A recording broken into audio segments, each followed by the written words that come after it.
Now that we have engine and transmission out, we need to strip this chassis. So we're going to go ahead and remove the front and rear axles and be on our way.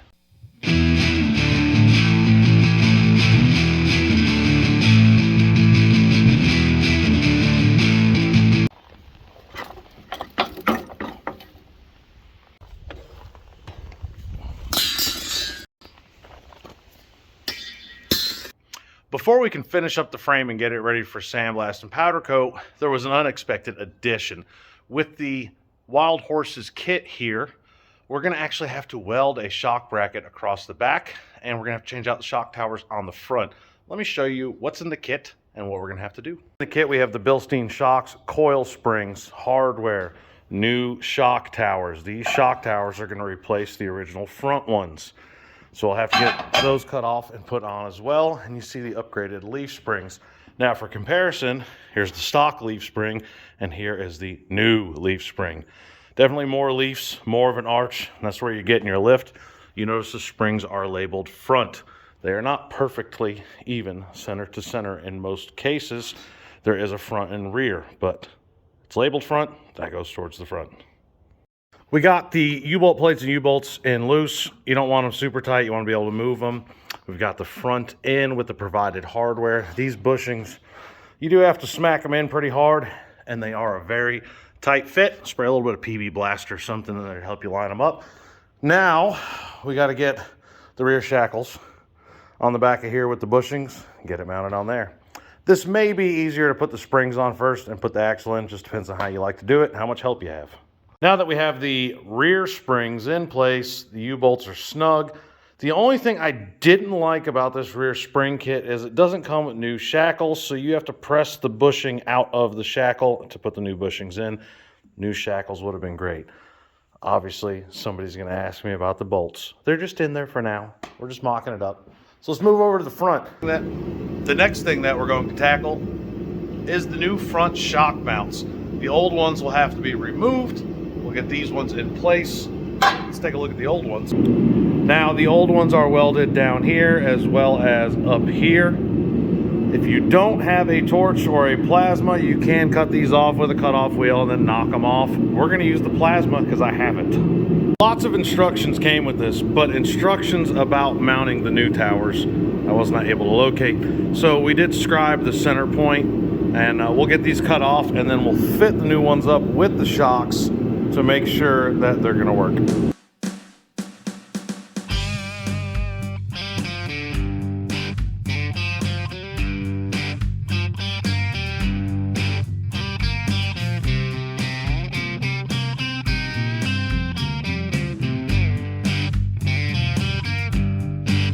Well, there you go. Shock tower's in. Looks good. Now you see those two bolts right there. We just bolted them in. But I want to go back and weld them in because honestly, they flex a little bit even bolted in going through there. So we're going to come back and actually weld them in solid. And then they can get sandblasted and powder coated with the frame then and look nice and even. And welding them. Now for the rear. This bar you center right above your bump stops. And then your lower mounts weld onto the axle. Right there and right there. 4 inches from the edge. They give you a handy little template. Keep in mind when welding to the axle. Welding on an axle like this one that still has oil in it. A couple things you need to keep on mind. If you get it hot enough, oil catches on fire. I didn't know if you knew this, but it does.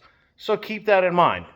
Either drain your oil, or honestly, we're going to be servicing this one. It was vented, and we're only welding 2 tabs on there. It's not getting hot enough to catch it on fire. But it might, so just don't catch your truck on fire. Now that we have everything loosely installed, there are a couple things we need to talk about. So in the instructions, they talk about the pinion angles. It's very important. You need to make sure your pinion angles are correct. You don't want them super high or super low. If you go to Wild Horses' website, they very nicely describe ways to correct the pinion angle. They also give you tips on how to correct the truck leaning or being too top heavy and kind of like this. Ooh, you don't want your truck like that. They have some really good information on there. I also want to praise Wild Horses because I had a technical question about a placement on one of these items that the instructions did not specify.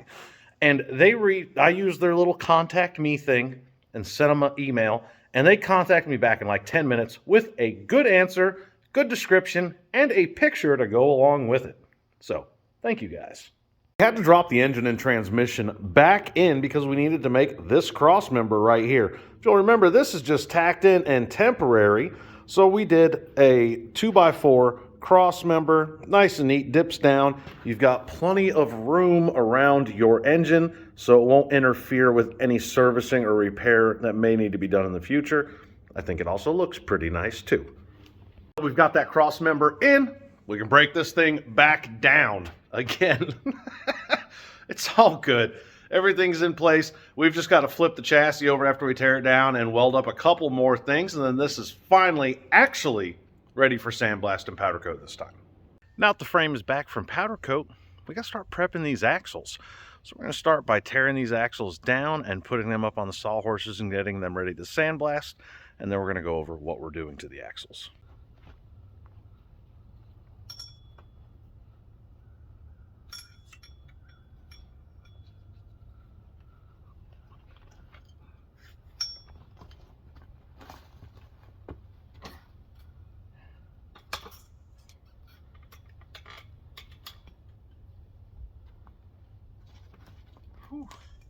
A 9-inch Ford before removing the axles. There are no C-clips in there. You need to remove all 4 of these axle flange bolts, and then we should be able to pull the axles out. We've got the brake lines out of the way, and you can see there's a hole in this flange right here, and that's so you can get your socket in there to get the axle nuts off. We'll continue and do all 4. And there you go. Now we've got the axle slid out. This is your bearing right here, your retaining plate. Keep in mind there's still fluid in here, so we have a little bit of oil on the axle, which is why we're wearing gloves. And your seal is right in here. We're going to leave that in place for right now. Looks like somebody has done a little bit of clearancing in here at some point, maybe ground some burrs off. But the brake line's disconnected, so we should be able to slide off the backing plate as well. All's one assembly, nice and neat. Keep it somewhere else, out of the way. Move on to the other side. Save your bolts. We're going to knock the other side out, and then we'll start working on getting the center section out. Now, a bolt like this might be kind of hard to get out.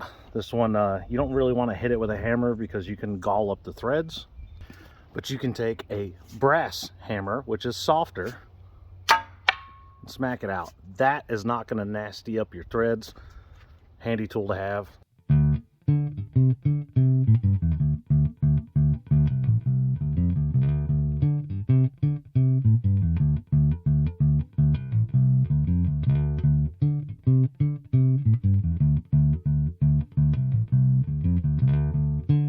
And look, I know you're looking at yourself saying, damn, that axle's already sandblasted. Well, partially. I did most of it the other day doing something else, experimenting. So bear with me. We'll finish this one up. We'll move on to the front axle. It'll be a little more satisfying to watch that one get clean, hopefully.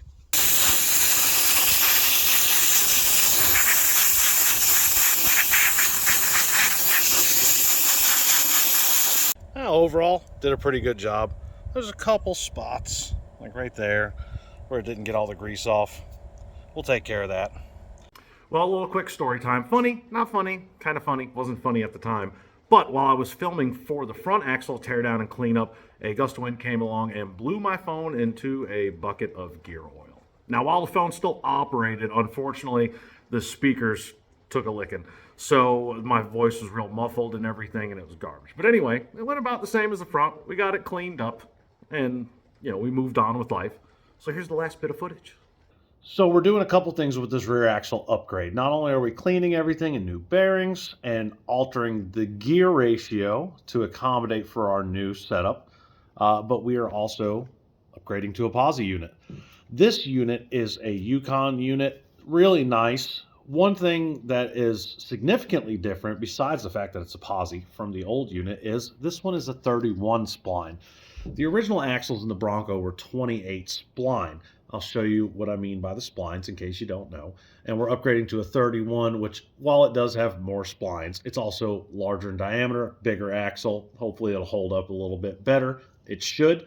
So we're going to get this set in there, and I'm going to show you the old axle shafts and the splines on those and explain how that works.